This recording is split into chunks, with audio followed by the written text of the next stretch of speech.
Halo Fibonacci Squad, kalian pernah mikir nggak sih gimana rasanya kalau tata surya kita kedatangan tamu dari sistem bintang lain? Hari ini kita bakal ngomongin objek super misterius yang lagi ngebut di lingkungan kosmik kita. Namanya 3I/Atlas. Siap-siap ya, karena ceritanya benar-benar di luar nalar. Oke, langsung aja kita ke pertanyaan utamanya, yang bikin para astronom garuk-garuk kepala. Apakah benda ini cuma komet yang super aneh, sebuah keajaiban alam yang langka? Atau jangan-jangan ini adalah semacam pesan dalam botol yang dikirim dari peradaban lain? Dan ini bukan fiksi ilmiah loh, ini beneran terjadi. Objek ini pertama kali dideteksi oleh sistem Atlas punya NASA, dan udah dikonfirmasi sebagai pengunjung antar bintang ketiga yang pernah kita temuin. Bayangin, baru yang ketiga. Langkah banget kan? Terus, apa sih yang bikin 3I atau Atlas ini jadi buah bibir? Kenapa ada yang mikir ini mungkin teknologi alien? Nah, ayo kita bedah satu persatu. Daftar kejanggalan yang bikin ilmuwan sekelas Profesor Avi Loeb dari Harvard jadi curiga. Pertama, ukurannya. Gila banget, beratnya itu diperkirakan mencapai 33 miliar ton. Biar ada gambaran ya, ini tuh 1.000.000 kali lebih masif dari pengunjung pertama kita, si Oumuamua. Kebayang nggak sih segede apa itu? Nah, keanehannya tuh nggak cuma soal ukuran doang. Lihat deh daftarnya, orbitnya aneh, putarannya kebalik dari objek-objek lain di sini, dan dia mulai bersinar dari jarak yang jauh banget, padahal harusnya belum. Puncaknya, dia datang dari arah yang sama dengan sinyal radio wow yang legendaris itu. Satu keanehan, mungkin kebetulan. Tapi kalau sebanyak ini, jadi mencurigakan kan? Nah, gara-gara semua kejanggalan tadi, Profesor Loeb sampai melontarkan ide yang cukup liar. Gimana kalau penampilannya yang kayak komet itu cuma kamuflase? Semacam kuda Troya kosmik yang nyembunyiin sesuatu yang jauh lebih canggih di dalamnya.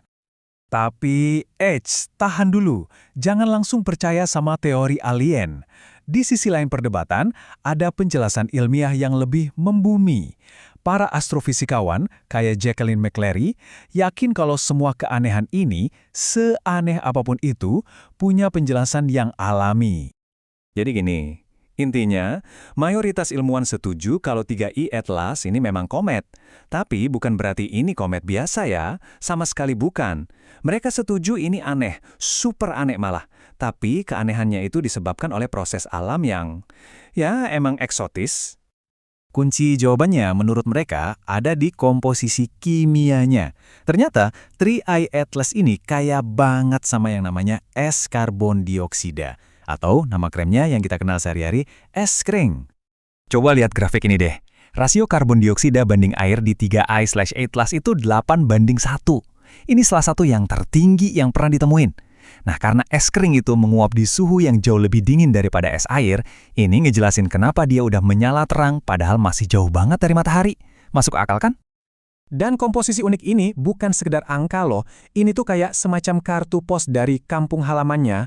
Ini jadi petunjuk super berharga buat kita, ngasih tahu kalau tata surya asalnya itu mungkin sangat kaya akan karbon, beda banget dari lingkungan kita. Oke, jadi sekarang kita punya dua kubu yang kuat, tim komet alam yang eksotis versus tim teknologi alien yang nyamar. Terus gimana cara kita tahu mana yang benar? Nah, ini dia ujian akhirnya. Waktu 3I Atlas nanti makin dekat sama matahari, bakal ada dua kemungkinan besar. Kalau dia emang komet alami, panas matahari yang luar biasa bisa bikin dia pecah berkeping-keping. Tapi, kalau dia ternyata teknologi canggih, mungkin dia malah bakal bermanuver, nyalain mesin, atau bahkan ngelepasin sesuatu. Dan serunya, kita nggak perlu nunggu puluhan tahun buat tahu jawabannya. Coba deh catat tanggal-tanggal penting ini. Akhir 2025 sampai awal 2026.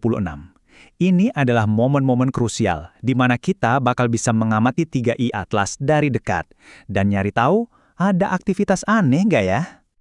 Jadi kalau kita lihat dari gambaran yang lebih besar, apa sih artinya semua ini buat kita? Kita harus ingat, 3I Atlas ini bukan tamu pertama yang datang dari luar tata surya kita. Dia ini bergabung sama Oumuamua, yang bentuknya aneh kayak cerutu, dan 2I atau Borisov yang perilakunya lebih mirip komet biasa. Masing-masing dari mereka itu unik, dan semuanya ngajarin kita satu hal penting. Alam semesta itu ternyata aktif banget, terus-terusan ngelempar objek dari satu sistem bintang ke sistem lainnya. Dan ini nih, kenapa semua ini penting banget. Setiap pengunjung kayak gini tuh ibaratnya jendela langka yang ngasih kita intipan ke materi murni dari tata surya lain. Dari situ, kita bisa coba jawab salah satu pertanyaan paling fundamental. Apakah tata surya kita yang bisa menopang kehidupan adalah sesuatu yang umum di alam semesta? Atau jangan-jangan kita ini sangat-sangat langka dan spesial? Pada akhirnya, dengan mempelajari tetangga jauh kita jadi belajar lebih banyak tentang diri kita sendiri dan posisi kita di kosmos. Jadi, kita ditinggal dengan dua kemungkinan yang sama-sama mind-blowing, keajaiban alam yang luar biasa atau pesan dari alien. Apapun jawabannya nanti, penemuan ini udah pasti bakal mengubah cara kita memandang alam semesta selamanya. Nah, sekarang giliran kalian, Fibonacci Squad. Kalian lebih condong ke tim mana? Tim komet alami atau tim teknologi alien? Tulis jawaban kalian di kolom komentar ya. Jangan lupa juga buat subscribe channel Fibonacci, biar kita bisa terus eksplor bareng dunia sains, teknologi, dan filsafat yang keren ini. Sampai jumpa di pembahasan berikutnya.